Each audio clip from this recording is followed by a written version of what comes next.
तो नमस्ते प्रणाम। हम किरण शर्मा हम मंजू शर्मा अपना यूट्यूब चैनल पर सबके स्वागत करै छी। नमस्ते प्रणाम। और हम दोनों देवरानी जेठानी जा रहल छी सोहर गीत गाबा। अहाँ सबके जो नीक लागत कमेंट करके जरूर बताएब। बहुत प्यारा गीत छै, अहाँ सब फुलवाज में जरूर सुनब। कोहबर में दुल्हा दुल्हन रहे छै तखन गावल जाय छै। अहाँ सबके नीक लागत तो जरूर। जब शादी क के अबै छथिन कोहबर होइ छै, अहाँ सबके की कहै छी अहाँ सब जरूर बताएब। हमरा सबके कोहबर होइ छै, अहाँ सब जरूर सुनाएब कमेंट करके कि अहाँ सब की कहि रहल छी। बीचे रे अंगना माला होंगा के रंग छिया की लंगा बचुएले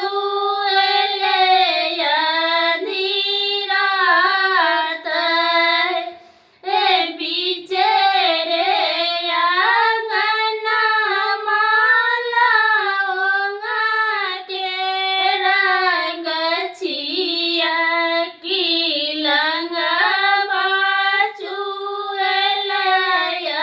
अधीरात हे लंगा के चुनी चुनी से जिया सजाओल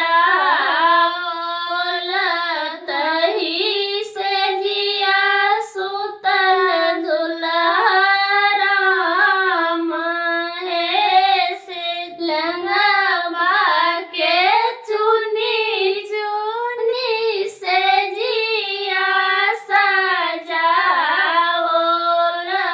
तही से या सुतल दुल्हा राम हे हटी सुतु हटी बैठू ससुर जी के बेटिया किया हूँ धाम चदरी मालिना हे हटी सुतु हटी बैठू ससुर जी के बेटिया किया हूँ गरमी बहुत है या तबे बचनिया जाबे सुनाला ना कनिया सुहबे